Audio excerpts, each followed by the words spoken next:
This is the moment every fan waits for. The countdown's over. The road to kickoff has begun. Play is here to stay. I'm not going to name names, Kevin. From win totals to player props, from division races to MVP debates, we've got eyes on every camp and data feeding 24/7, breaking down every angle across the league. Every pick, every edge, every line that matters.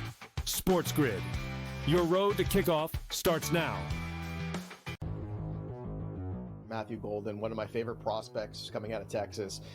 He had an incredible game against Arizona last year in the college football playoffs. Just, big touchdown after big touchdown, big moment after big moment.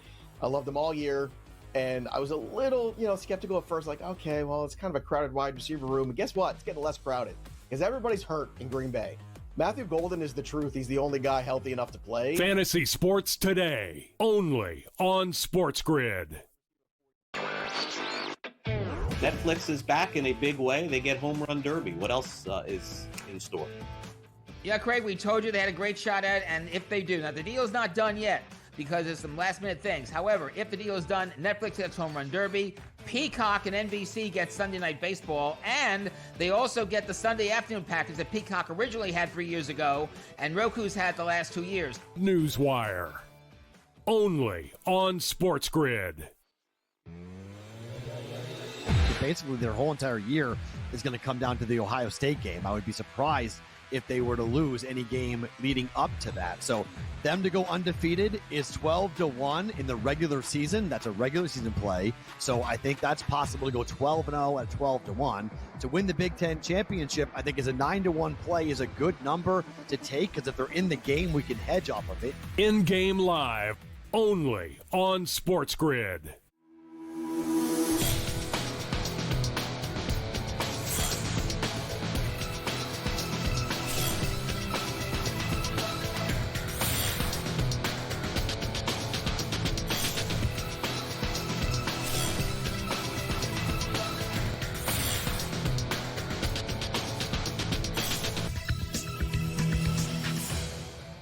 Good afternoon. Welcome to NewsWire here on SportsGrid. I'm Craig Mish. This midweek edition of the show, getting you ready for Thursday night football. The opening night in the NFL is almost here between the Dallas Cowboys and, of course, the defending champion Philadelphia Eagles. We'll have a full preview of that here on the show. Also, Sam McQuillan will join us from Legal Sports Report. We'll go over the latest in sports betting, news, notes, and information. Adam Kaufman is along for the ride as well, breaking down the latest in all of the games in the NFL this week. And Joe Pisapia weighs in on a little fantasy, a little reality as well. So that and a whole lot more, including some Major League Baseball updates on the edition of the show as well. And those of you who have not paid to watch the National Football League on the Red Zone or somewhere else, you may have used a company that was illegal, shame on you, called Stream East, very popular streaming organization for years. In fact, they're probably the world's biggest illegal sports streaming platform. They've been shut down after a year-long investigation, according to the United States Anti-Piracy Organization.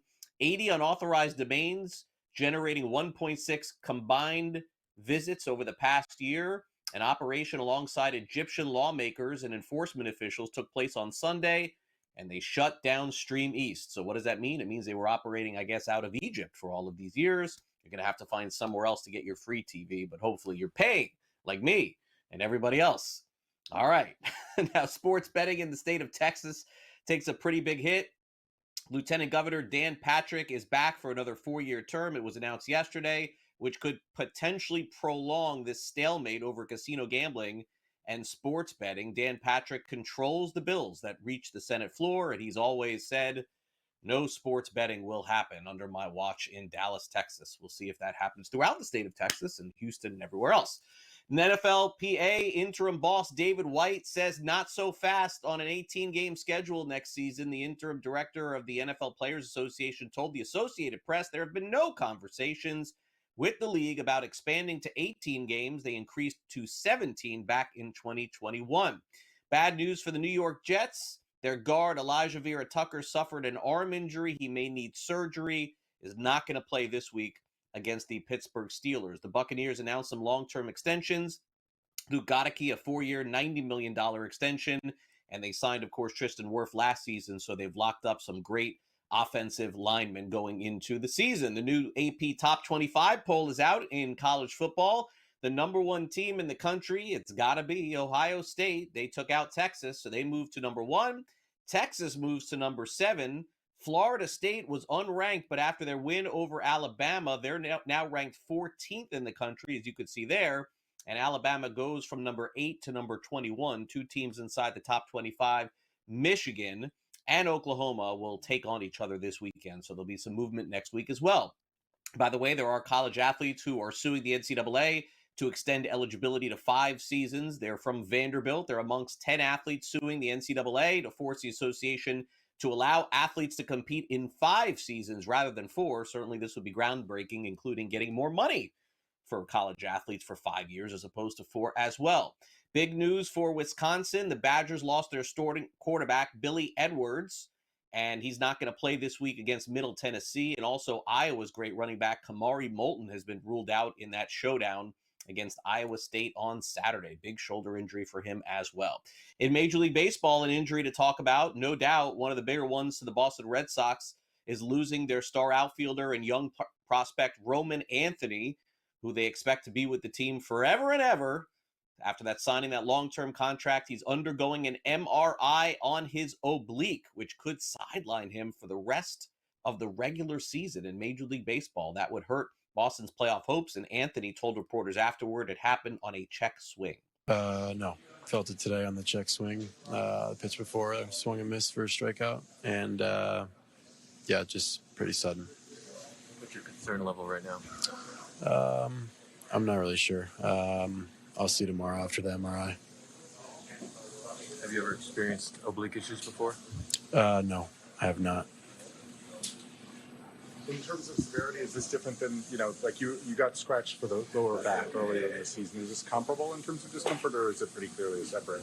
Yeah, this is definitely worse in terms of the way it feels. But, that's right now. And I just, again, have to reevaluate where I'm at tomorrow and see where we are when the MRI comes back.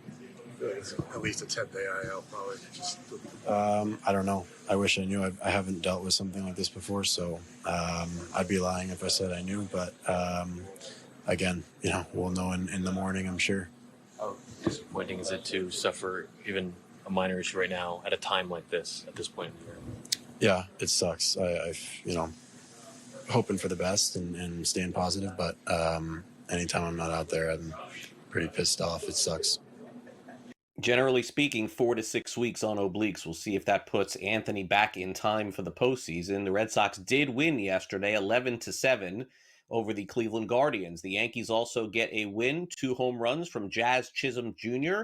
as they beat the Astros 7-1. Jazz has had a really nice season, especially surging since the All-Star break. Says he stayed within himself, and that basically accounts for the current production.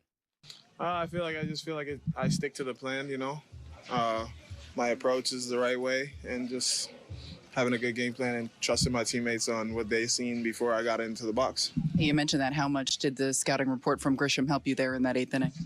It helped me in the first 2. That's what I'm saying. I mean, I've been getting good scouting reports lately. Belly and Grisham have been really good on that. Rice has been really good with that too. But I mean, those 2, they really do give perfect scouting reports.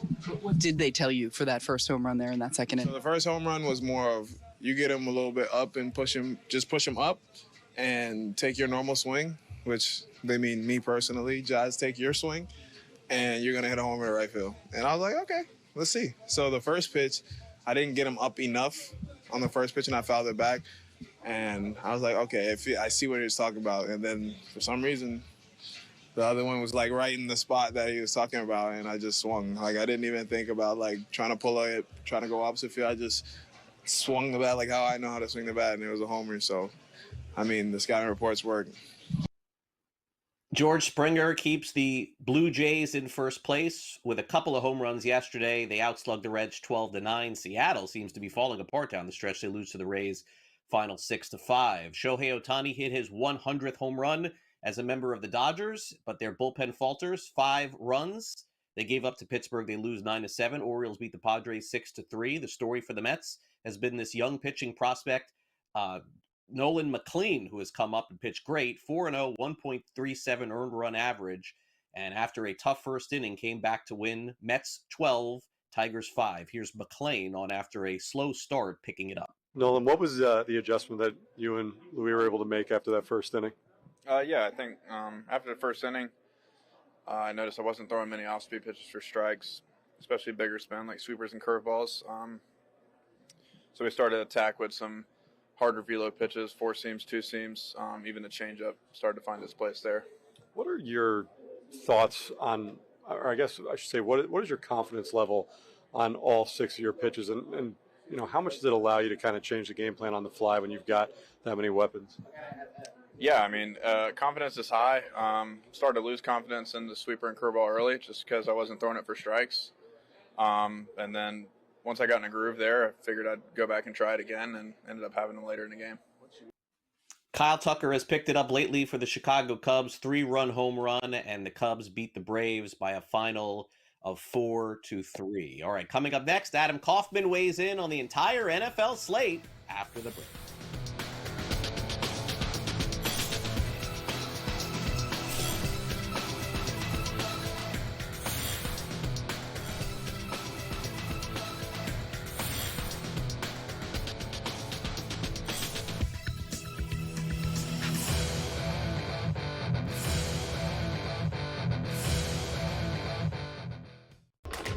Enter into the magical world of McLuck.com, where even the smallest of spins can win real cash prizes. Adventure into over 1,000 of the best Vegas-style slot games. So what are you waiting for? Unlock your free welcome offer today. Join the fun where winners play and players win. The Young Goddard up angle, too, had the added PR campaign of, like, do you want to take a New York and or a Jersey guy to play a New York Ryder Cup? Like, the crowd juice there is going to be off the charts. They would love, they would kill for him. Chris Goddard, like, making a big putt, like, popping the chain to the Bethpage crowd. Are you kidding me? There's some of these guys, I just want to pick them because I want the visual, I want the memory. The Smiley Show, only on SportsGrid. We're going to go through every single thing, and I've got a great team behind me that's going to help me get the job done. I want this to be the place that people come to. There is going to be an energy to game time decisions that you will feel night in and night out. We are going to hit every single one of those markets that you need to know about. We will have everything at our disposal, and we will use that to our advantage. There is not going to be a better place, I promise you, than Game Time Decisions. I'm Kevin Walsh. Tune in to Game Time Decisions weekdays on SportsGrid. NFL win totals created because of Jimmy Johnson and the Dallas Cowboys. When Jimmy Johnson came into the NFL from the Miami Hurricanes, somebody asked him, hey, how many games do you think they're going to win? I want to bet it. And no one had ever done it before. Unbelievable, Brady? And he said, you know what? Okay, I'm going to come up with a number. And he only came up for a number for the Cowboys. Then he said the phone started ringing. In-game live, only on SportsGrid.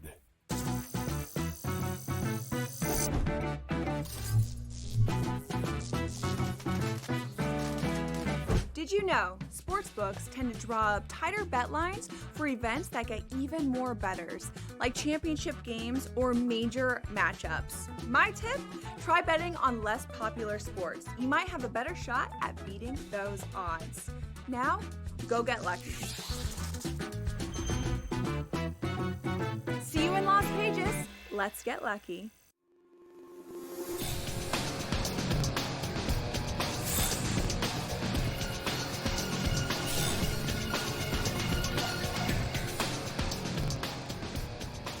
Welcome back to NewsWire. If you like betting on the NFL, the next 10 minutes are for you because we do have a breakdown of virtually half of the games, approximately, I would say, with Adam Kaufman, who joins us, of course, from SportsGrid. You see him on the weekends. He's going to be very busy from here on out, covering the NFL, also covering some college football as well. Adam, great to have you here on NewsWire, and it all begins tomorrow night, where the Eagles are favored by 8.5 points. The total of 47.5. I wonder how many times I'm going to say that before tomorrow night. I'm not really sure, but I feel like the over-under on me just saying that is probably about 10. So let's break it down. The line opened at about 7, went to 7.5. The trade came, then it moved about a half a point, maybe a point in some spots. Total seems to be pretty much where it's been at 47.5. Do you have any position at all on probably one of the hardest games to bet of the season? It's tough, Adam. I mean, this is like these lines have been out for a really long time. Yeah, obviously everyone has weighed in terms of the sharps, and like you said, across basically every game, we've seen at least a half a point of line movement, in some cases more considerable, as you noted, because of the Micah Parsons trade specifically impacting this game. I'm not really thinking about it, though, much differently than I was before, which is I think Philadelphia rolls in this one. Yes, you have Dak. Yeah, you have CeeDee Lamb. George Pickens is there from the Steelers now on the Dallas side, but the offensive line still stinks, so Dak is going to be rushed into mistakes. Maybe they can try and get themselves into a shootout with Philadelphia, but I don't think so. You could look toward, is there going to be a Super Bowl hangover of sorts, opening night, all of that stuff for Philly? I don't think so. I think this is still a spot for Philly where obviously it's a divisional matchup. These teams know each other very well, but they also know which areas they can exploit. For instance, I think we're going to see a great game out of Saquon Barkley. Big surprise. Picks up doing what he was doing last year to land himself the Madden cover. I think Jalen Hurts will do enough. That receiving game in terms of all the various weapons, they're going to be able to move the chains. And ultimately, I do think Philadelphia covers in this game. If you want to play it maybe a little bit more conservatively, though, because I understand, like you said, climbing from 7 to upwards of 8.5 points feels like more of a teaser leg, doesn't it? So maybe you take Philadelphia down to the 2.5, just inside a field goal. You pair them with the Broncos, do the same thing against the Titans, and you have yourself a nice little, call it minus 120 bet where you're parlaying the two to win inside a field goal. I think that's maybe more palatable than taking Philadelphia to cover by almost 2 scores, being the touchdown and the field goal, but I wouldn't have an issue laying the points either. I think Philadelphia wins this one decisively. Dallas is going to be in shambles. Understood. Yeah, I ain't playing no crazy teasers week 1 with this wacky NFL. I mean, I expect the unexpected in week 1. Speaking of which, I'll tell you, Saints are going to be the worst team in the NFL. They probably were the worst team in the NFL or one of them last year. Guess what they started off last year, Adam? 3-0. They're getting 6.5 points this week against the Cardinals. I mean, I suppose at the end of the year, I'm going to see Arizona with 8 or 9 wins and the Saints with 2, 3, or 4.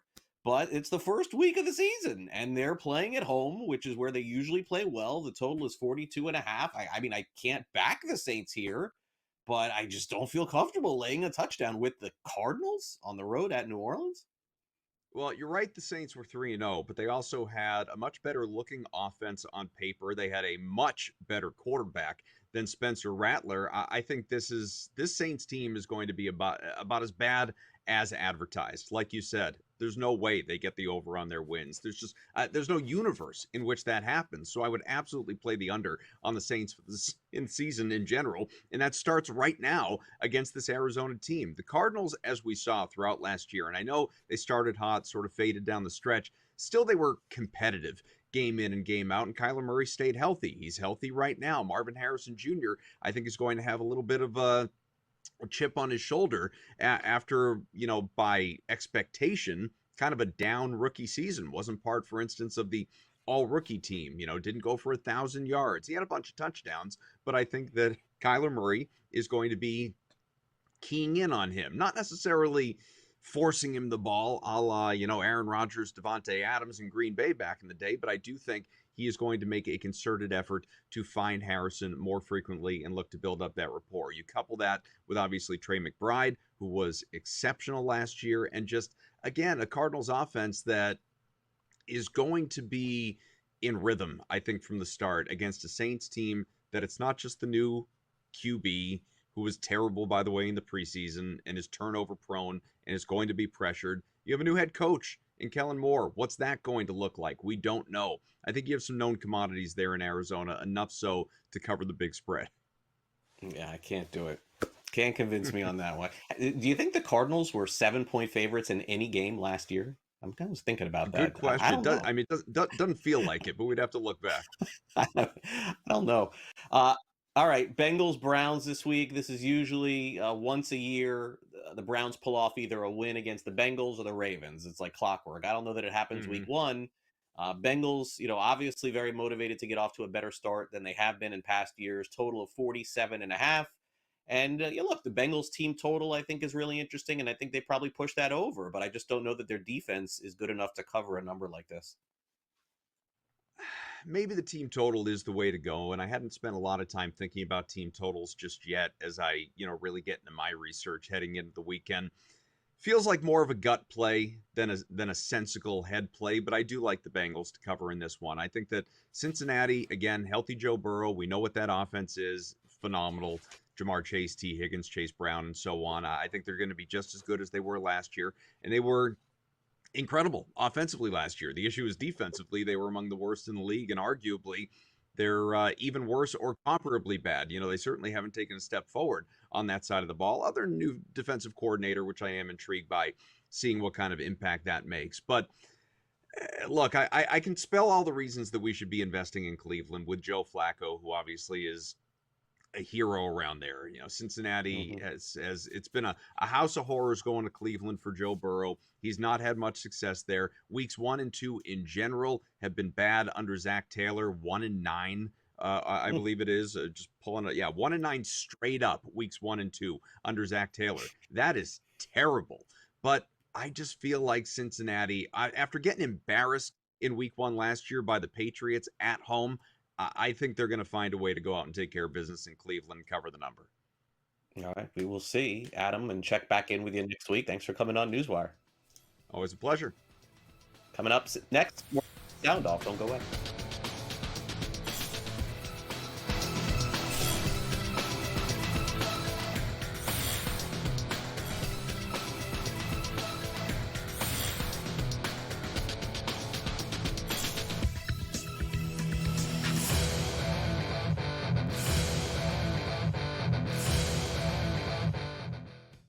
This is the moment every fan waits for. The countdown's over. The road to kickoff has begun. Play is here to stay. I'm not going to name names, Kevin. From win totals to player props, from division races to MVP debates, we've got eyes on every camp and data feeding 24/7, breaking down every angle across the league. Every pick, every edge, every line that matters. SportsGrid. Your road to kickoff starts now. There's no way you're going to have a team with 63 wins and 2 other teams with 55 and probably another 2 that are between 49 and 52. So there's got to be some pullback a little bit, right? Under 62.5 wins for the Oklahoma City Thunder. Betting above the rim. Only on SportsGrid. What does he do after he hits the home run? He walks over to the fan and he pats him on the back and gives him a high five. This is the same fan that's been going after him for the entire game. Dave Roberts after the game saying, hey, look, every once in a while, it's kind of funny to see Shohei, who's got this wonderful personality that we almost never see. It was great to see him do that with the fans. NewsWire. Only on SportsGrid.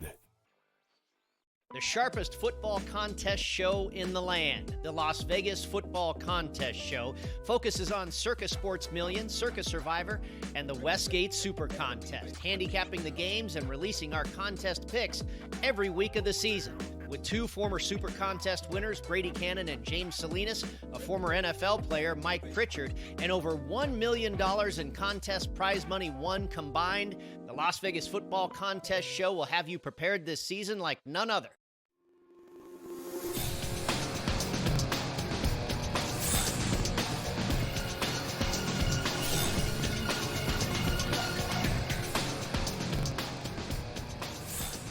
Sure feels like coaches are wound up and fired up ahead of their week 1 matchups. We're going to get into the Ravens and Bills, Steelers and Jets, and Texans and Rams. Those are just some of the games going on in week 1 of the National Football League. Let's get a preview in today's Sports Grid Sound Off.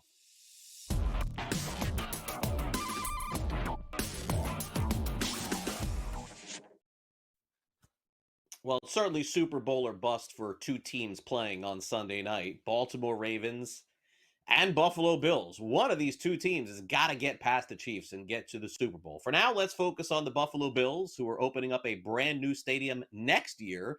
So this year, it's one last time at the old stadium, used to be called Rich Stadium for many years, where the Buffalo Bills and their fans have gone to so many winning games and so many disappointments too. Here's head coach Sean McDermott, doesn't want any more disappointments and wants to win for the fans.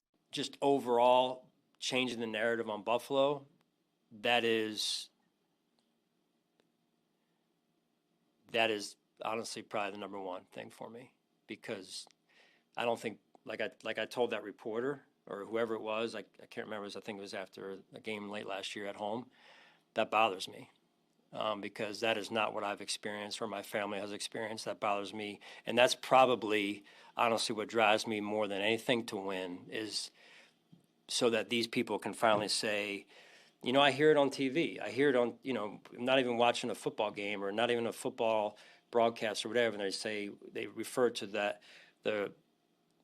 this area, and I'm not even going to say it, like, they don't know this community. They don't know us. And just because it didn't work out 4 years in a row, nobody's ever going to do that again. People don't ignite. This is, you talk about, now you're going to get me going. Like, it does. It bothers me. It honestly pisses me off, because people don't know this town. They don't know how hard that is to get to 4 straight Super Bowls. It'll never happen again. And it's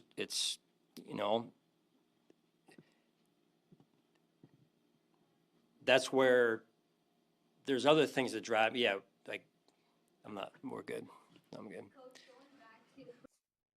Getting a little fired up there. 4 Super Bowls in a row. People forget that happened with the Buffalo Bills. Didn't win any of them. All right, now, Steelers and Jets, once upon a time, had Super Bowl aspirations. Now they would just be very thankful to get to the playoffs, both teams. Of course, Aaron Rodgers, once upon a time on the Jets, now on the Steelers. Mike Tomlin, never a loss for words, heading into motivation of week 1 of the National Football League. His team is on the road at New York. Here's Tomlin on the challenge. It certainly is a challenge, but not one that's unfamiliar with this time of year. There's enough, obviously, for us to work on, and the component of week 1 football is not necessarily about who you play, but how you play. The quality of our play, the cleanliness, the technical expertise, the minimizing of penalties and things of that nature oftentimes determine quality performance in week 1. And so make no mistake, we got a lot of respect for the challenges of preparing for and then ultimately playing the Jets. But like most people in week 1, our focus is the quality of our work, the quality of our play, our division of labor, our ability to display situational knowledge and execute and make quality plays within them circumstances, etc. Good stuff from Tomlin. Let's close it out with D'Amico Ryans. Texans 3.5-point dogs at the Rams this week, saying that has all the respect for Sean McVay, head coach of the Rams, in their week 1 matchup. Yeah, I have the utmost respect for Sean and what he's been able to accomplish at his time there in L.A. The team is always prepared, always ready to go, no matter what year it is, who's available for him. Like, he's had turnover, but he's continued to have success. He's a Super Bowl winning head coach, played in multiple NFC championship games. So we know they're going to be ready to go. One thing about Sean, his group, they're going to be very detailed. They're going to play hard. So it's going to be a 4-quarter battle. And we're excited to go against these guys. Went against them a lot, and it's always been a tough challenge. He does a really good job with emotions, timing things up properly, putting defenses in conflict by all the motions and the snap points. So he does a really great job, really smart coach, really prepared. So looking forward to the challenge. And the Texans defense will be ready, and they'll have to prepare now for Matthew Stafford. Sean McVay a couple of days ago saying that Stafford will be back and be at quarterback for the Rams when they open up late Sunday afternoon. Coming up next, Sam McQuillan joins us from Legal Sports Report. The prediction markets in 2025 have taken off, and another company has decided to step in the arena. We'll tell you who that is when we return next with Sam McQuillan from Legal Sports Report here on NewsWire after the break.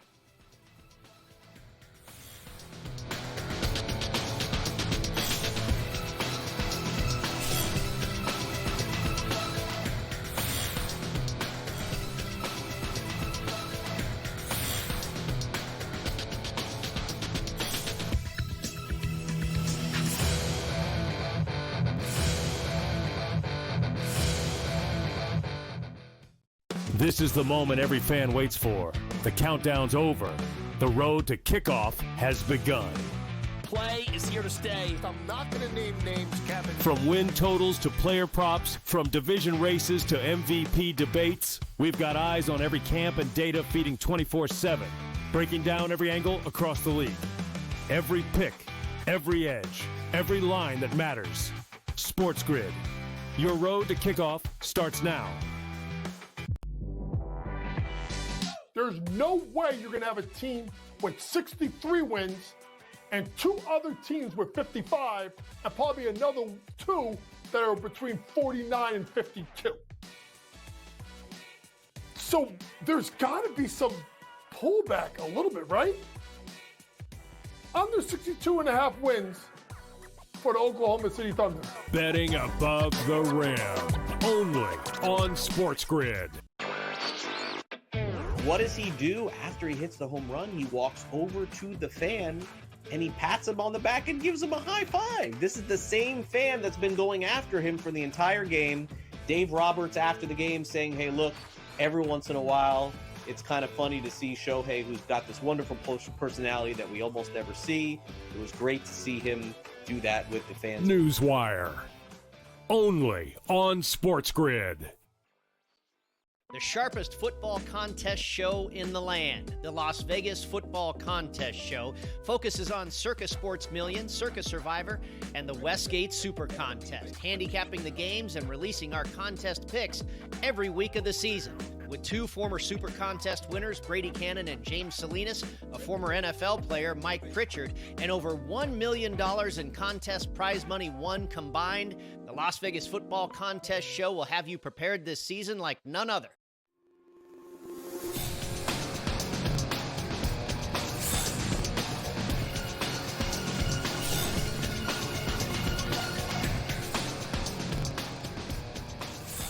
Sam McQuillan is with us from Legal Sports Report to go over the very latest in the landscape of sports betting around the country and abroad. Let's bring in Sam and talk about the hot topic of the year, which has been the prediction markets, which essentially are companies that are offering ways to make predictions on sports. They don't call it sports betting. Underdog is now launching sports predictions as well through Crypto.com. They don't call it sports betting either, Sam. Eventually, someone's going to really check into this and say, is it sports betting or not? But for now, a welcome partnership with these two companies. Yeah, it's funny. On a show that's centered around sports betting, we sure talk about something that isn't sports betting quite a lot. And now you have Underdog, the latest company to announce it.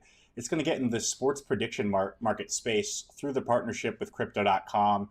These are these prediction markets, which allow you to, buy a proposition on an outcome.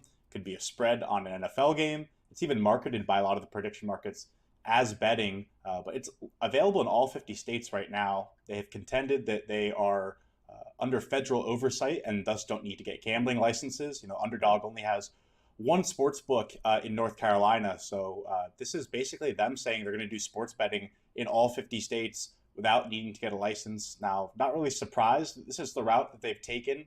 Underdog has been the company that has gotten into a lot of states with, again, another product that's looked very similar to sports betting in these pick'em player prop style over-under contests. And they had a lot of scrutiny and oversight over that almost 2 years ago now. They're jumping in with kind of the latest version of a workaround to sports betting, which has been popularized by companies like Kalshi, companies like Polymarket, and Crypto.com was offering their own version. So now they'll do it kind of facilitated through Underdog.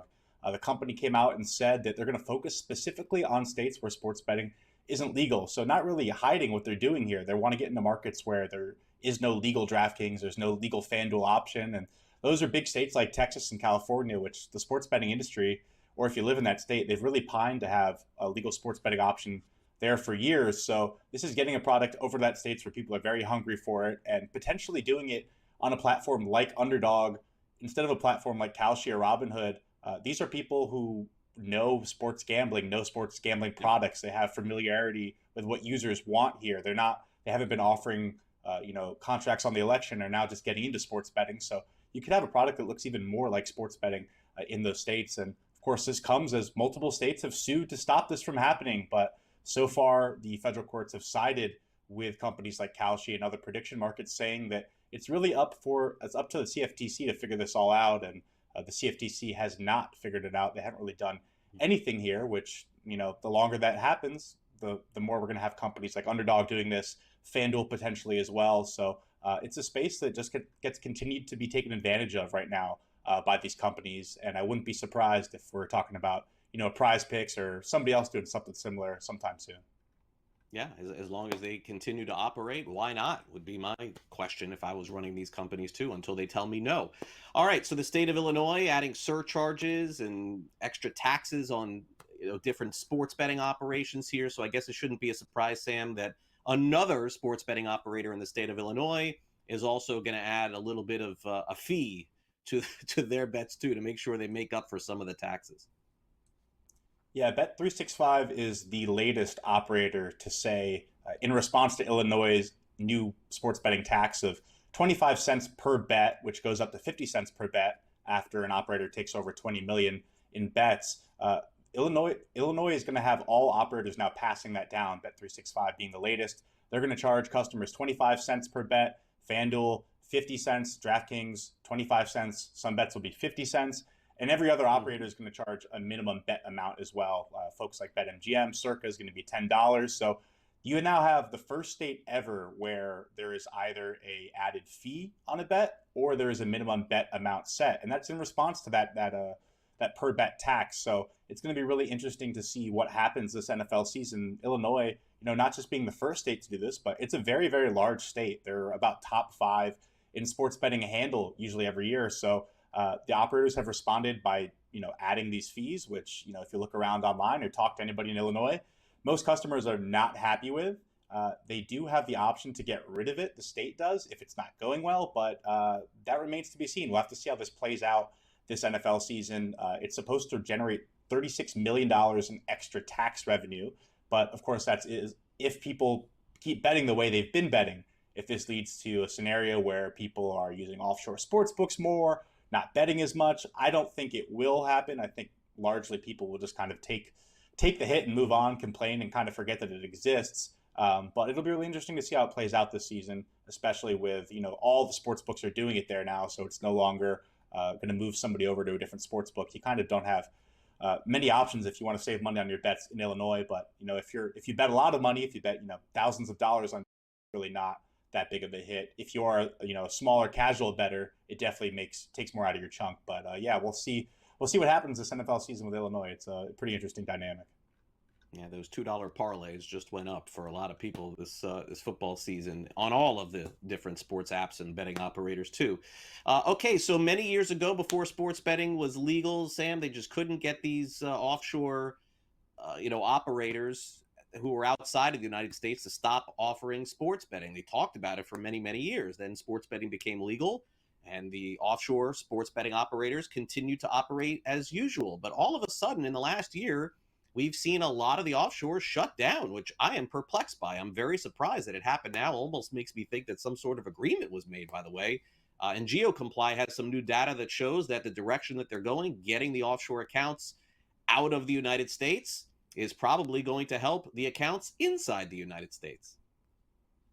Yeah, I don't think that last part is breaking news, but it's an excellent point you make, Craig, that for years, whether it was federal oversight or state by state level, everyone had called on, someone to crack down on these offshore sports books, which right now I could go to, 10 different websites and type something in and place a bet, and it technically would be illegal, but it's happening anyway. And over the past, 12 months, it kind of started with Michigan. A bunch of these states started sending cease and desists, started threatening lawsuits, started fining offshore sports books throughout the country. Of course, these are mostly states where sports betting was legal, so they kind of had some incentive, to get rid of this black market that was going on. You want to legalize sports betting in the first place, you kind of have to also get rid of the illegal part of it as well. But yeah, now you've seen a bunch of these offshore sports books just kind of admit defeat and walk away, which is surprising. You wonder why it took so long, if this was going to kind of be the result anyway.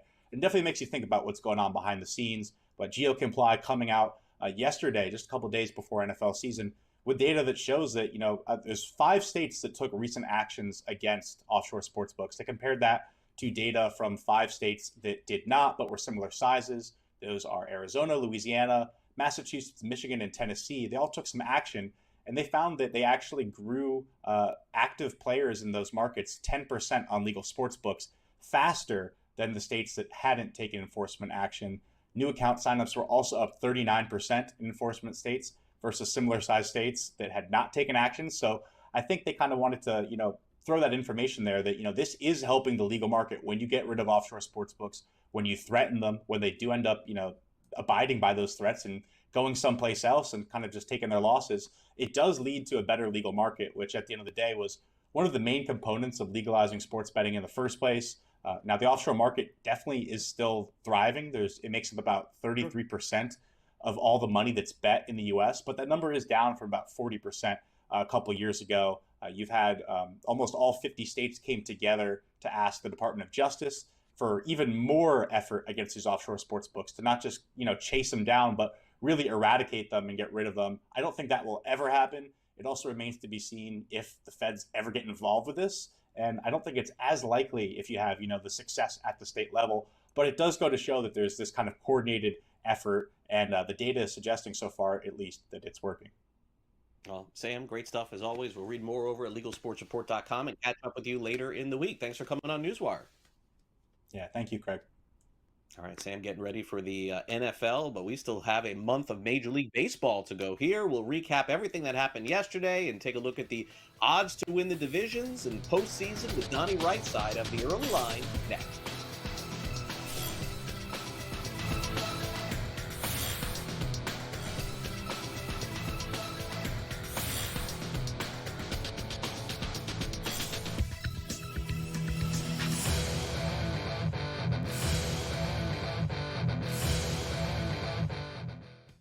This is the moment every fan waits for. The countdown's over. The road to kickoff has begun.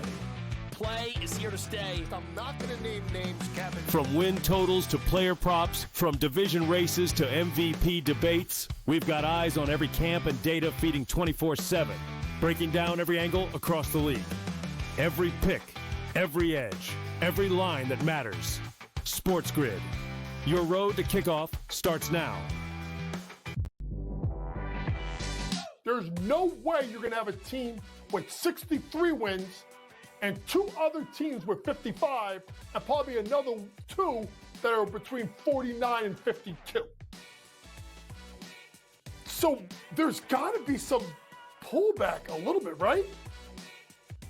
Under 62 and a half wins for the Oklahoma City Thunder. Betting above the rim. Only on SportsGrid. What does he do after he hits the home run? He walks over to the fan and he pats him on the back and gives him a high five. This is the same fan that's been going after him for the entire game. Dave Roberts after the game saying, hey, look, every once in a while, it's kind of funny to see Shohei, who's got this wonderful personality that we almost never see. It was great to see him do that with the fans. NewsWire. Only on SportsGrid. The sharpest football contest show in the land, the Las Vegas Football Contest Show, focuses on Circus Sports Million, Circus Survivor, and the Westgate Super Contest, handicapping the games and releasing our contest picks every week of the season. With two former Super Contest winners, Brady Cannon and James Salinas, a former NFL player, Mike Pritchard, and over $1 million in contest prize money won combined, the Las Vegas Football Contest Show will have you prepared this season like none other.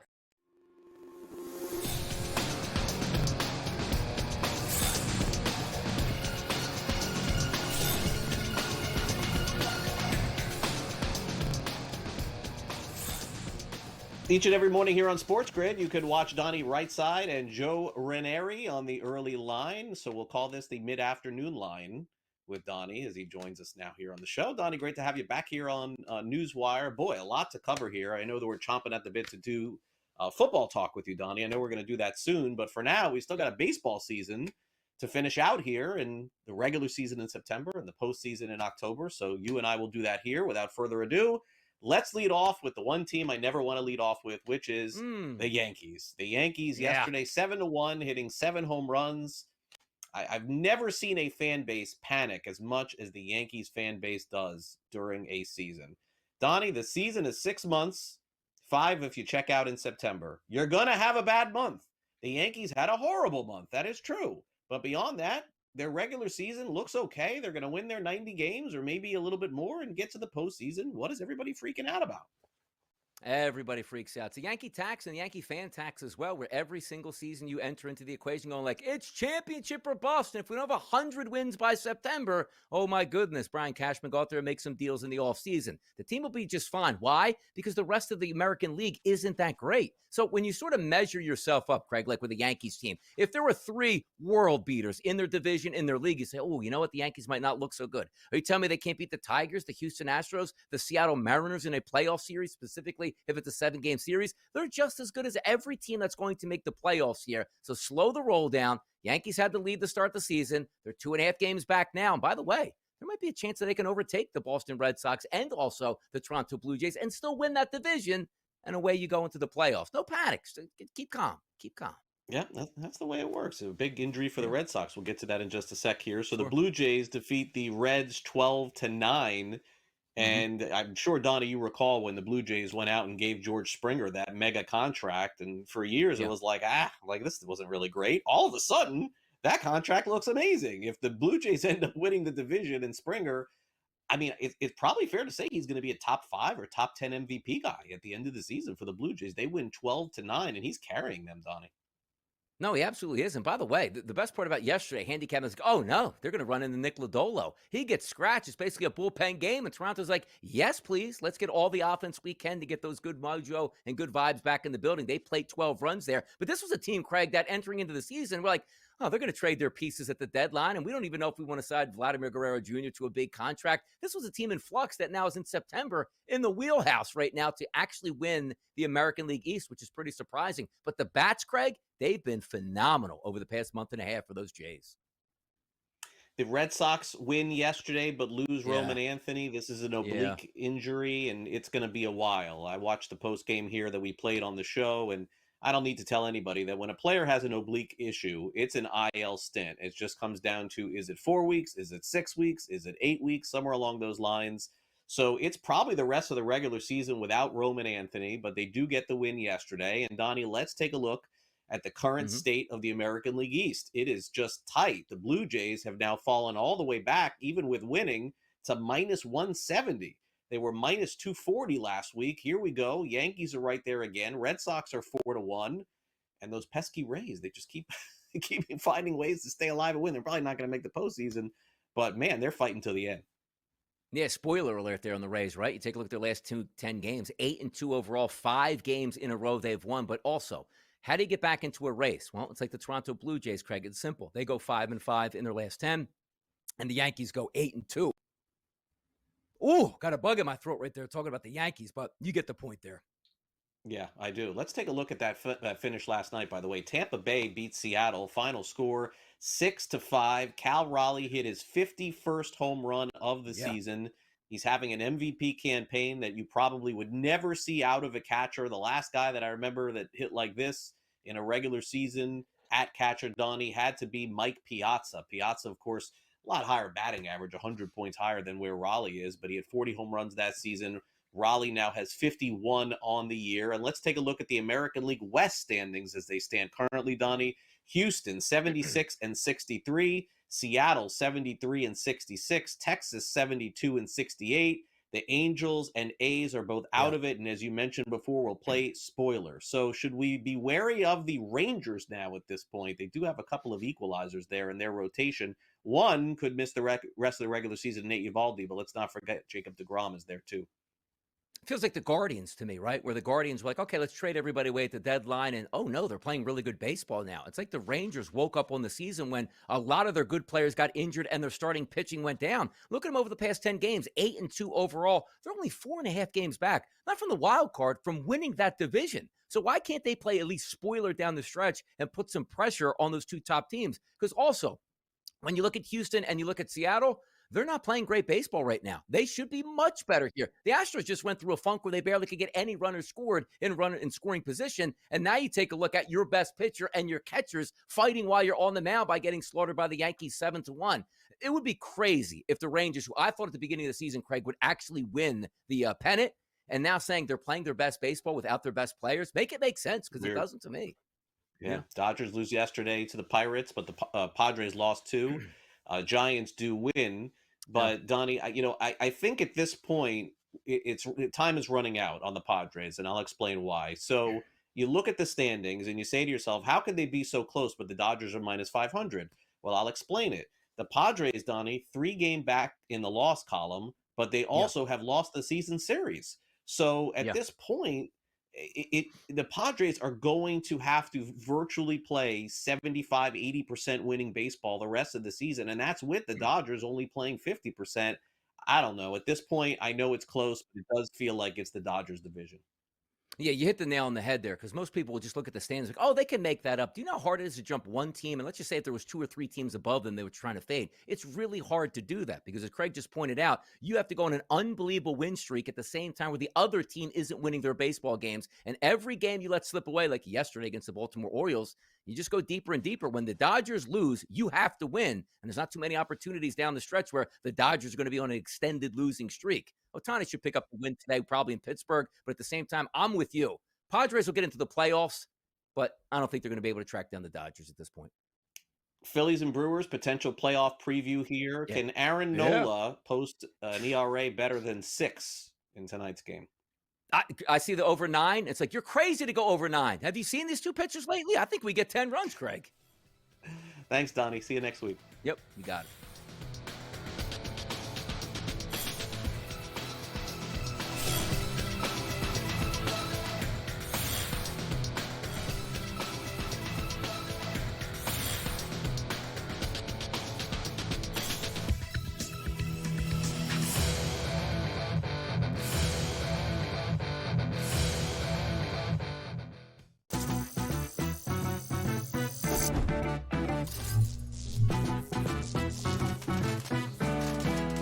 Want to play roulette? Here's a tip.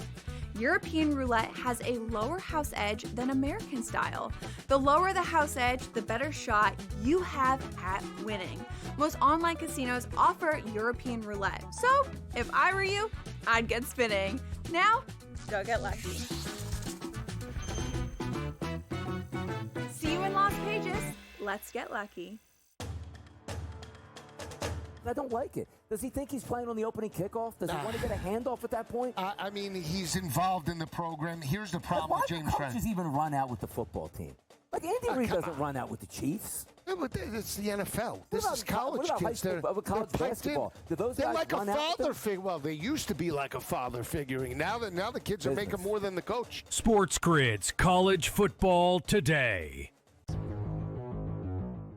Dallas Cowboys losing that pass rush, losing another big impact player on the defensive side, all this does is make me like Dak Prescott more and CeeDee Lamb and George Pickens more, because what we talked about all offseason, right, Matt, which is, hey, when Dak is healthy, he is a top 5 fantasy quarterback, and the defense we think is okay, but we think they're going to be in a lot of shootouts. Now I definitely think there's going to be a lot more shootouts. Fantasy Sports Today, only on SportsGrid.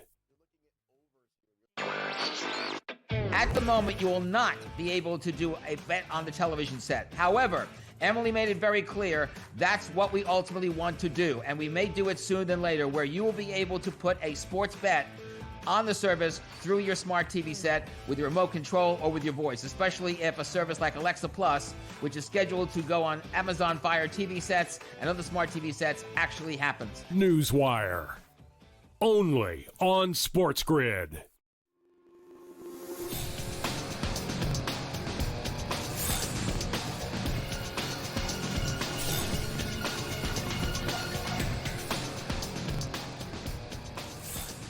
It's been a banner couple of years for the WNBA, popularity through the roof. They're looking for new contracts. The players believe that they are underpaid. They're getting paid more money in endorsements than they are actually to play basketball. So let's check in with our friends at Front Office Sports. We heard the announcement that Caitlin Clark is a signature athlete now at Nike, getting paid a lot of money for that. And we'll find out what the future holds for the WNBA and some of their endorsements. Here are our friends at Front Office Sports. Well, it was interesting because Nike announced it as an expanded partnership, but really this was in the works all along since she signed last spring. It was part of all the negotiations that she would be getting a signature shoe, signature collection with every brand. So for them to finally unveil the logo, they're going to be dropping a navy and yellow shirt September 1st, and then the full larger collection coming October 1. I think it's definitely much anticipated. There was a lot of questions initially about why wouldn't she have a signature collection in her rookie season. But now we're finally here, and I would say the logo's gotten a really strong response throughout the week. And in reading just how involved Caitlin Clark was with this entire process around her logo, it's evident she really wanted to make sure every little detail matched her reach, her audience, her impact, her career, and who she is. But I'm curious, how does this compare to other Nike athletes in terms of brand power with Caitlin Clark?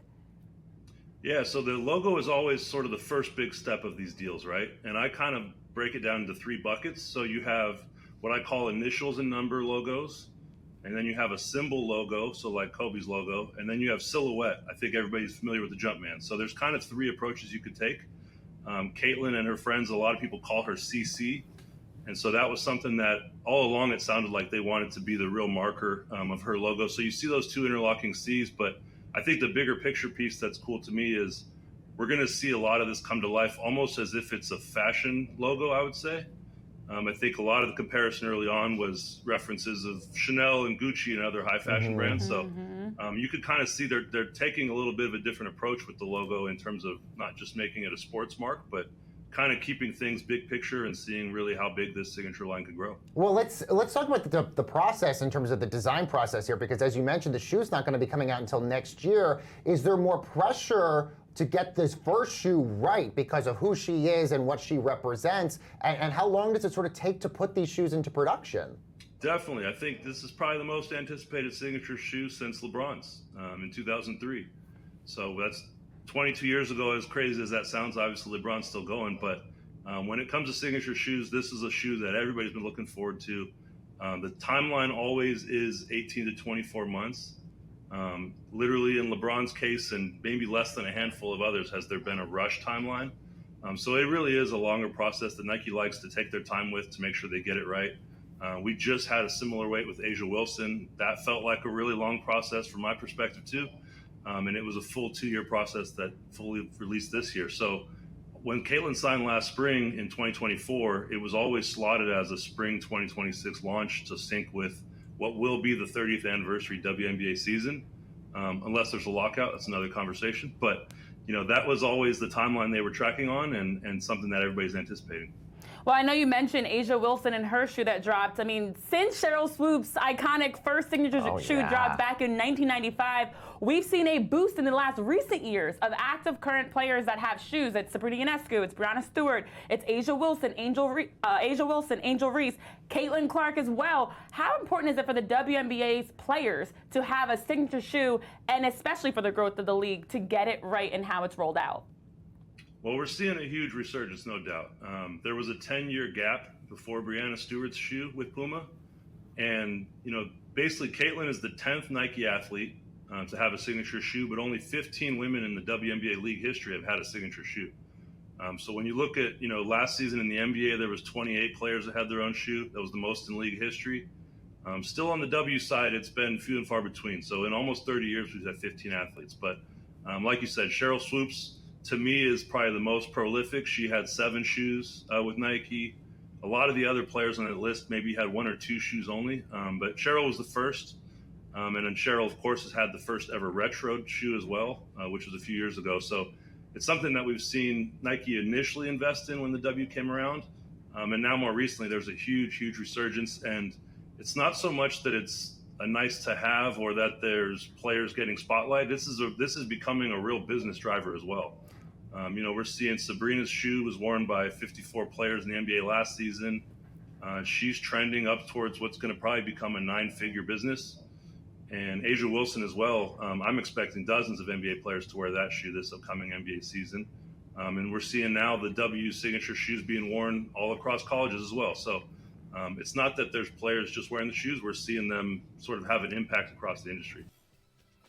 Front Office Sports airing later today, exclusively here on SportsGrid. Coming up after the break, Joe Pisapia joins us to break down the NFL logo.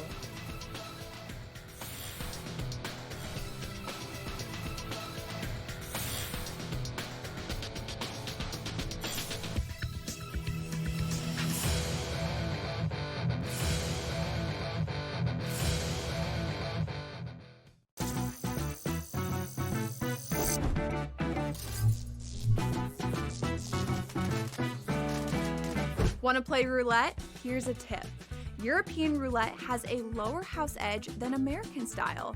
The lower the house edge, the better shot you have at winning. Most online casinos offer European roulette. So, if I were you, I'd get spinning. Now, go get lucky. See you in Las Vegas. Let's get lucky. I don't like it. Does he think he's playing on the opening kickoff? Does he want to get a handoff at that point? I mean, he's involved in the program. Here's the problem with James Why do coaches even run out with the football team? Like, Andy Reid doesn't run out with the Chiefs. Yeah, but it's the NFL. This is college what about kids. High school, college basketball? Do those They're guys like a run out with father them? figure. Well, they used to be like a father figuring. Now the kids are making more than the coach. SportsGrid's College Football Today. The Dallas Cowboys losing that pass rush, losing another big impact player on the defensive side, all this does is make me like Dak Prescott more and CeeDee Lamb and George Pickens more, because what we talked about all offseason, right, Matt, which is, hey, when Dak is healthy, he is a top 5 fantasy quarterback, and the defense we think is okay, but we think they're going to be in a lot of shootouts. Now I definitely think there's going to be a lot more shootouts. Fantasy Sports Today, only on SportsGrid. At the moment, you will not be able to do a bet on the television set. However, Emily made it very clear that's what we ultimately want to do, and we may do it sooner than later, where you will be able to put a sports bet on the service through your smart TV set with your remote control or with your voice, especially if a service like Alexa Plus, which is scheduled to go on Amazon Fire TV sets and other smart TV sets, actually happens. NewsWire, only on SportsGrid.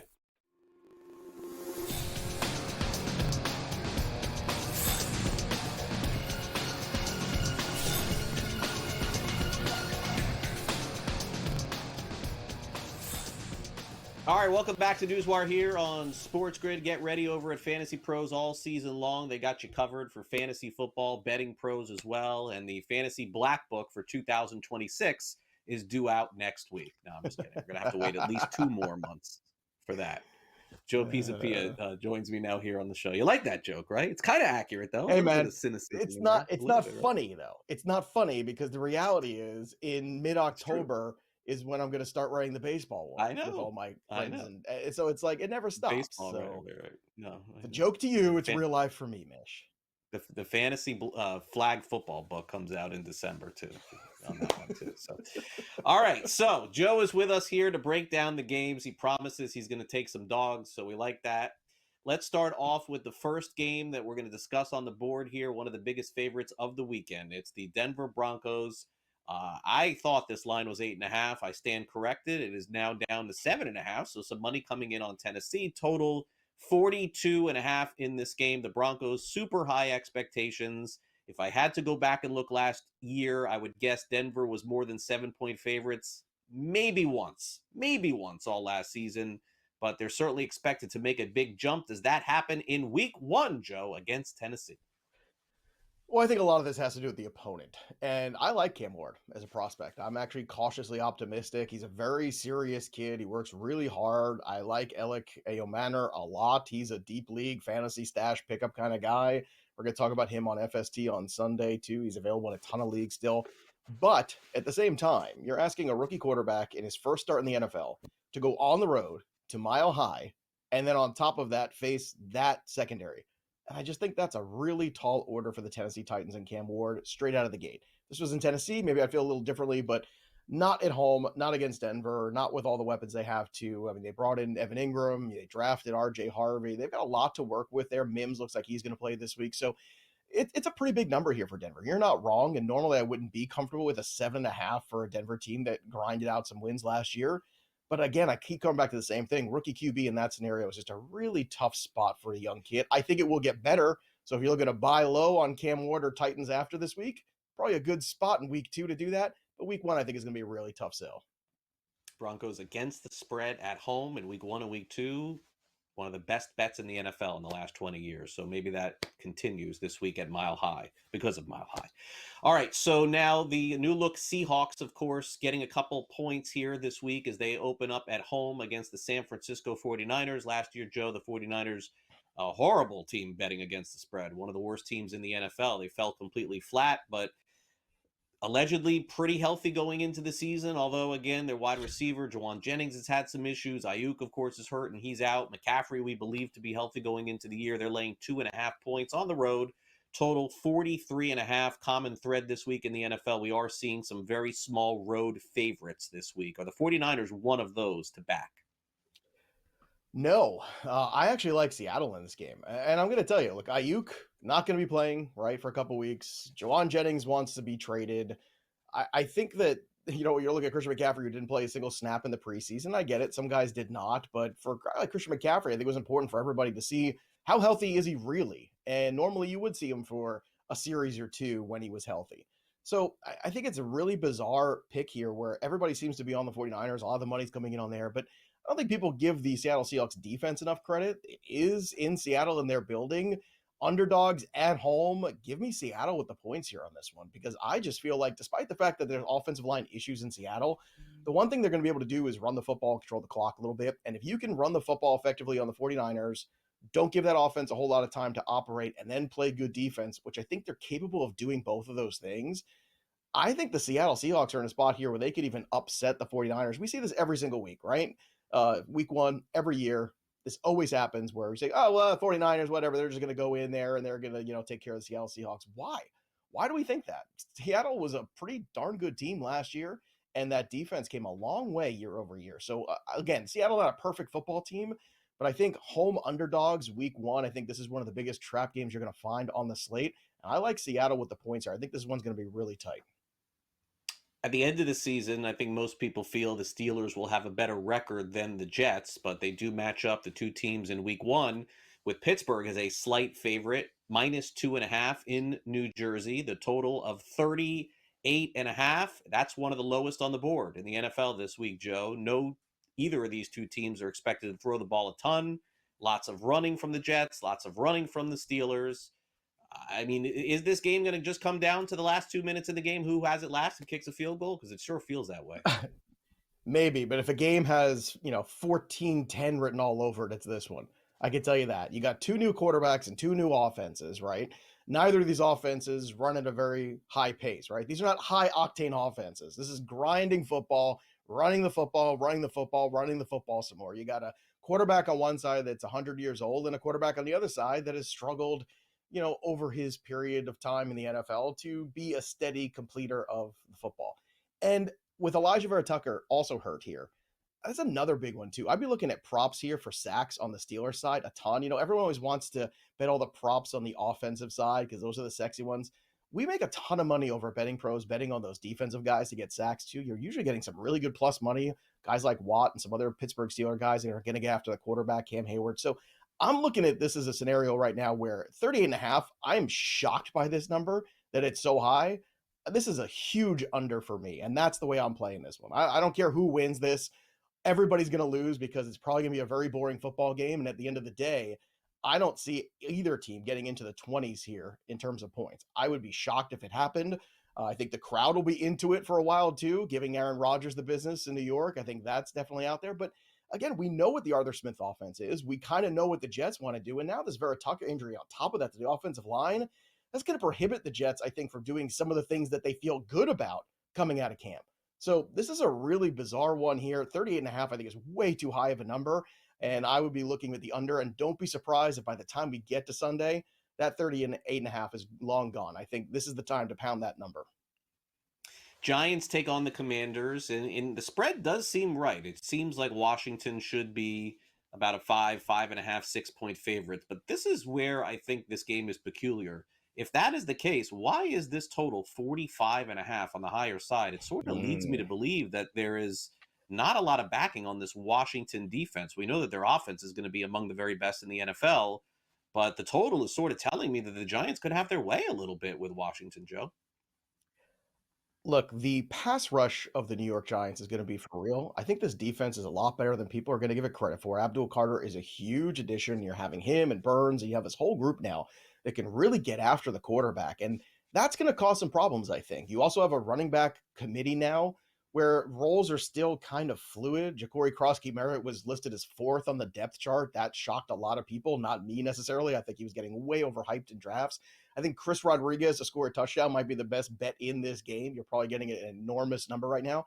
But I think the Giants can keep this one close. And what do we see every single year, right? We always see these in-division games get a little chippier, a little bit tighter. I think the Giants have a lot to prove. I think Russell Wilson can go in there, and he showed you he could beat Washington last year, right? He's not intimidated by that situation. He's a veteran quarterback. He's got Malik Neighbors who's going to be on the field. I think there's a really good chance that not only can the Giants cover this number, but they could even win outright. I think that would shock a lot of people, but not me. So the safe bet here is to take the Giants with the points, because I think you could also sprinkle just a little bit on the upset on the money line as well. You're getting nice plus money there. But I am not sold that the Washington Commanders are just going to come out of the gate and just duplicate what they did last year. I think whenever a team comes out and starts to play with expectations after they had none, take a look at last year, for instance, the Houston Texans, right? 2 years ago, C.J. Stroud, Will Anderson, they came out of nowhere. They were a playoff team. And then the year after, they struggled a little bit. And all of a sudden, when you play with expectations, things are a little bit different than when you're the underdog darling. So for me, I'm looking at the New York Giants as a team that I think can really stay close in week 1. 6.5 is a lot of points. I think this is closer to a field goal game myself. All right, we'll take a quick break, and Joe will be back with us to go over the fantasy landscape as we enter week 1 of the fantasy football season. We'll hit the waiver wire and a whole lot more. You're watching NewsWire here on SportsGrid. We'll be right back.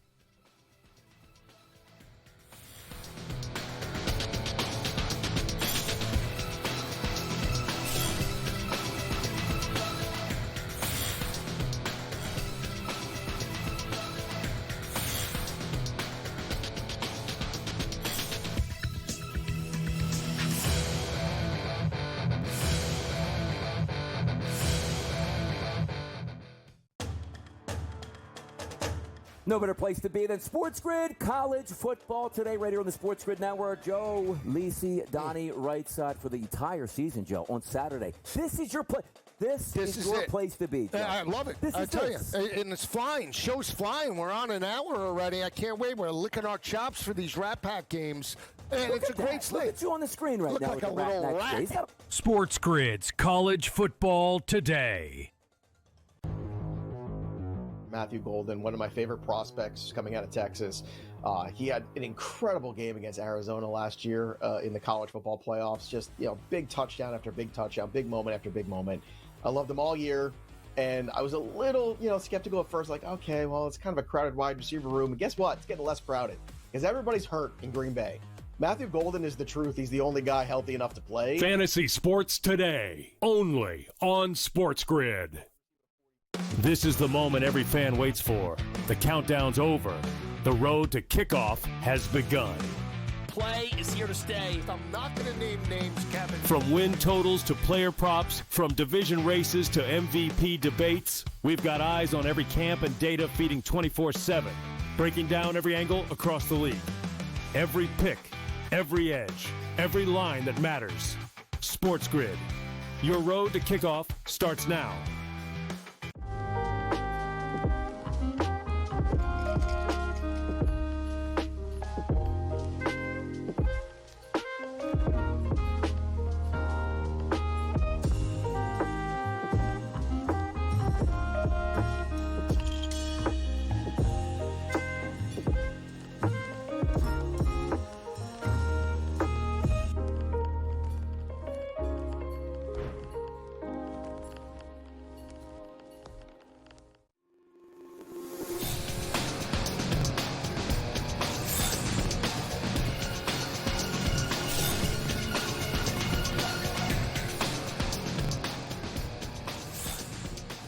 Each and every Sunday morning, getting you ready for fantasy football's landscape is Joe Pisapia and Matt Stryker. They'll be ready to go this Sunday, although a couple games will already be in the books with games Thursday and Friday as well.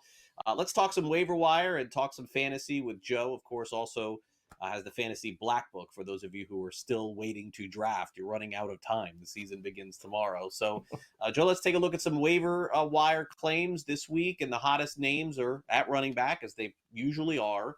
The Dolphins placed Jalen Wright on the PUP list or injured list, one of those two things. So Ollie Gordon becomes the backup running back. How about that in Miami? And by the way, Devon Achane not 100% healthy as well. Dylan Sampson is the backup in Cleveland, but could certainly get a lot of time. Chris Rodriguez, who you mentioned before, wildly underrated, by the way, near the goal line. I mean, I think this guy is going to play more than the three-name guy that everybody's taking. And then Demario Douglas at wide receiver for the New England Patriots, 20% owned. So let's focus on those four. In fact, I think most leagues at this point, the first two names that we're mentioning are going to be off the board. The three-name guy, Mish, we've fallen very far. Ja'Cory, Crosby, Merritt?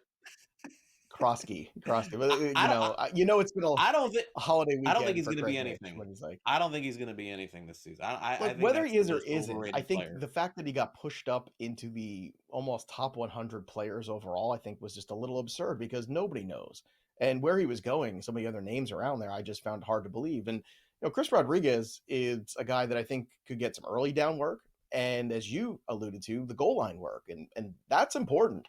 So if you're looking for bench depth at running back, the guy who is the goal line back is a nice thing to have. If you get lucky and he scores a touchdown, you're looking at like a 10-point day potentially for a back like that. And Austin Eckler is a guy with a lot of mileage on him. Ja'Cory Crosby Merritt is, I think a fun running back that I think people should be excited about, but we don't know how long it's going to take to really get going for him. And I think the big unknown here is a problem.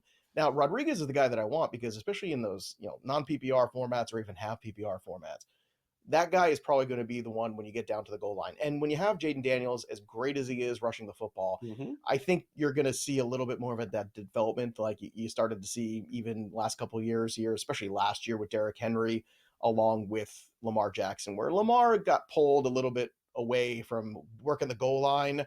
Keep those guys healthy, keep those guys upright. Don't let them take too many shots there. You can't have that happen. And I think Rodriguez is going to fill that role. And look, make no bones about it. Moving Brian Robinson Jr. was more than anything about salary relief so they could get the deal done for Terry McLaurin and get him a couple extra $1 million.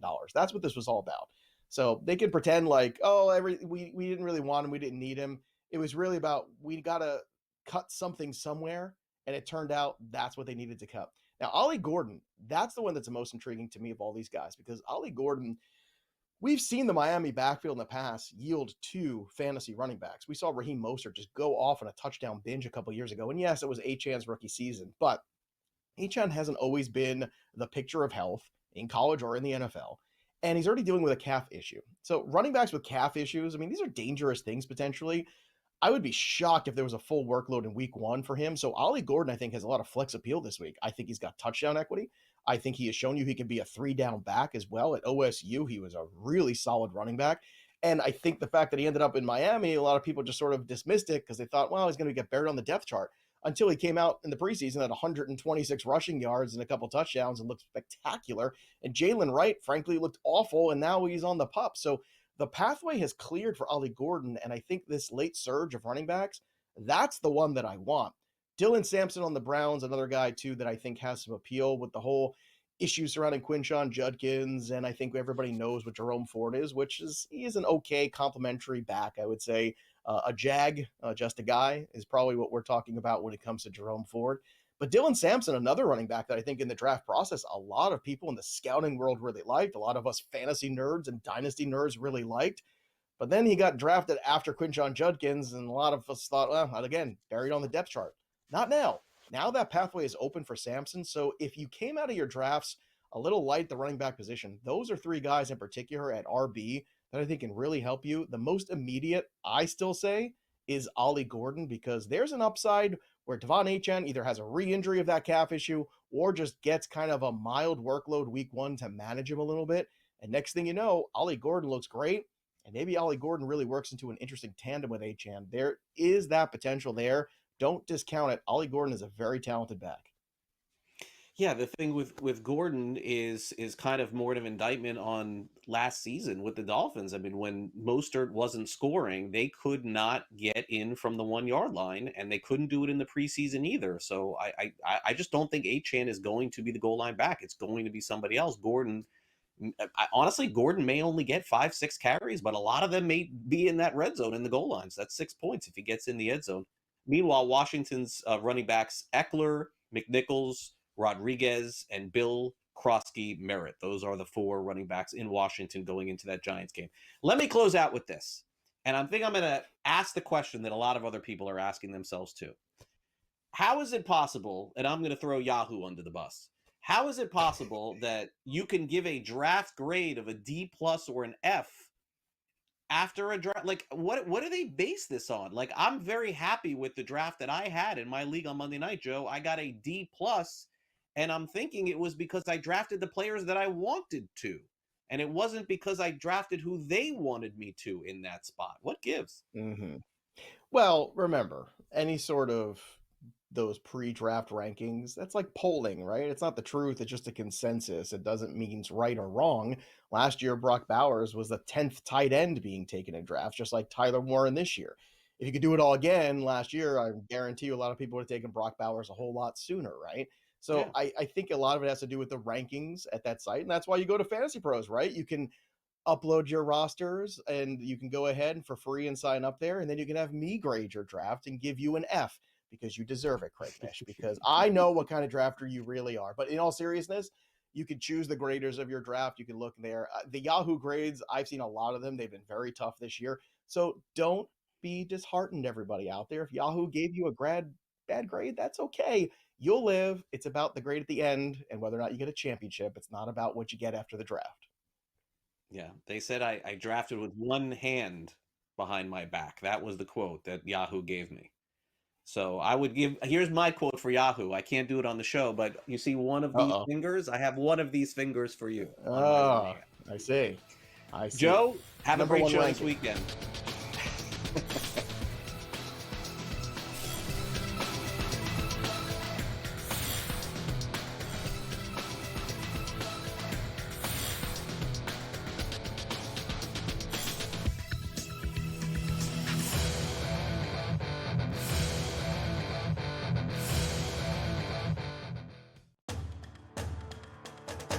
No better place to be than SportsGrid. College football today, right here on the SportsGrid Network. Joe, Lisi, Donnie, right side for the entire season, Joe, on Saturday. This is your place.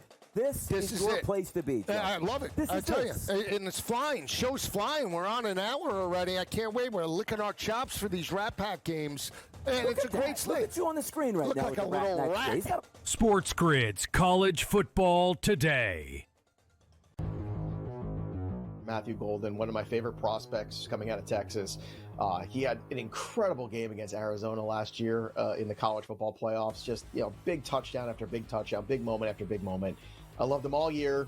And I was a little, skeptical at first, like, okay, well, it's kind of a crowded wide receiver room. And guess what? It's getting less crowded because everybody's hurt in Green Bay. Matthew Golden is the truth. He's the only guy healthy enough to play. Fantasy Sports Today, only on SportsGrid. This is the moment every fan waits for. The countdown's over. The road to kickoff has begun. Play is here to stay. I'm not going to name names, Kevin. From win totals to player props, from division races to MVP debates, we've got eyes on every camp and data feeding 24/7, breaking down every angle across the league. Every pick, every edge, every line that matters. SportsGrid. Your road to kickoff starts now.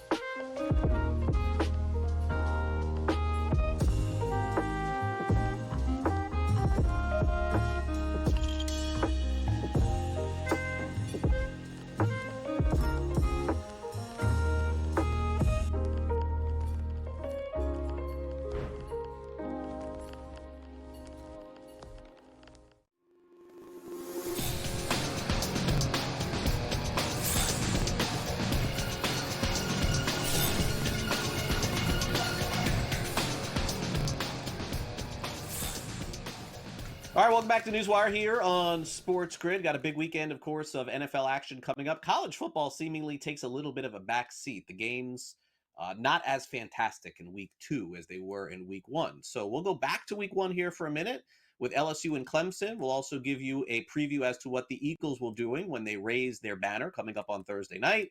And if you're looking to go to a football game in the future, I'm going to show you a menu.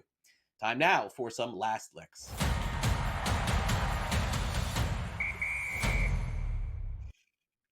Saturday night, it was the marquee matchup in college football. It was a little bit of a dud. That's true. There wasn't a lot of scoring. It wasn't a lot of back and forth. Clemson went up. LSU came back. They won the game on the road. It was a packed house, a lot of fanfare, and a lot of fun to watch.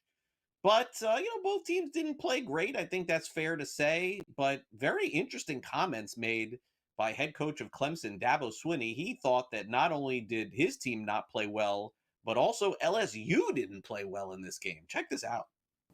It's like getting the final exam day one of class. They made a 65, we made a 58. Neither one of us were great. We dominated him in the second half. So he's either a really good grader for, giving himself a 58, or he's a really hard grader on us, or he didn't see the second half, which that might be the case. He might not have wanted to see the second half.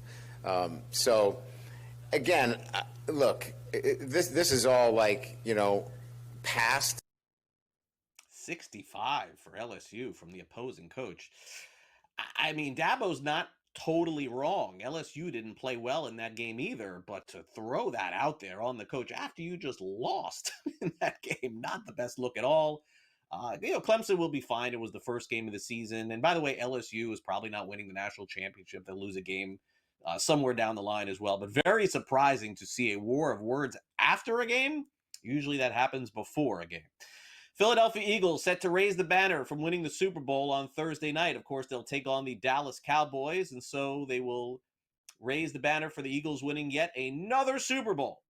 But Nick Sirianni, the head coach, told the media yesterday that when the banner is raised, the players will not be on the field. Wait a second here. Let me say that again. When the banner is raised in front of all the fans that they won the Super Bowl, that the players will not be on the field to watch. This is true. Sirianni says there's a reason behind this madness. He says that he wants to emphasize the team focus on the new season and not the past trophy. Nick Sirianni's done a great job. He's a great coach in the NFL. Don't understand this one at all. Buddy, you just literally did one of the most impossible things to do in sports, which is win a Super Bowl. And you can't let your team have a 20-second moment by watching the banner go up. So what does that mean when they give out the rings? What do they mail it to them instead of picking it up in person? Just put it in your drawer, forget about it like it never happened? I get it. I understand it. Part of it is motivation. But man, it is really hard to win a championship in sports. I would think you could enjoy that for 10 seconds. Maybe you don't cover the spread against Dallas, but you still probably win. Finally, the Baltimore Ravens released their menu prices. They got a bunch of items, by the way, that if you go to a Ravens game this season in Baltimore, you could get in for like $5-6. I saw some peanuts and some popcorn, $5, $4. Good job by them as well. And they also made the announcement yesterday that they now have the cheapest beer in the National Football League. Remember when beer used to cost a lot of money at NFL games? Prices have actually gone down. They're trying to tell you, hey, come to our games. You don't have to spend $20 on a beer anymore. That is indeed the case on about 4 or 5 different teams. A 16-ounce beer in Baltimore, Maryland at their stadium is just $6.60 this season. So that's really good news for them. I wonder if the lines will be long for those games. The good news is I believe they open up in Buffalo this week. So when they get back home next week, we'll figure out how many beers they actually sell. Good job by the Ravens. And by the way, not just that, their menu is really affordable. Honestly, tickets or not, you got to spend hundreds of dollars to go to a game. But if you're going to eat, you can do it for like $40, $50. That's good. That'll do it for our show today. Thanks to Adam Kaufman, Sam McQuillan, Donnie Rightside, and Joe Pizzapia for coming on the show. How do I know that? Because Frank told me. How about that? See it right there. Thanks again to our director, Luke, for my producer, Frank. I'm Craig Mish. Don't forget, tomorrow's show, opening night of the National Football League. We got you covered here on the program. And if you want to download the SportsGrid app, you can stream us 24 hours a day, 7 days a week. Just take out your phone and scan the QR code. Also, don't forget, Craig Carton is back on our network each and every day, 11 a.m. Eastern. Buckle up, folks. He's back on the air. Make sure you catch his show just before mine. I'll see you tomorrow for our next edition of NewsWire and opening night of the National Football League. See you then.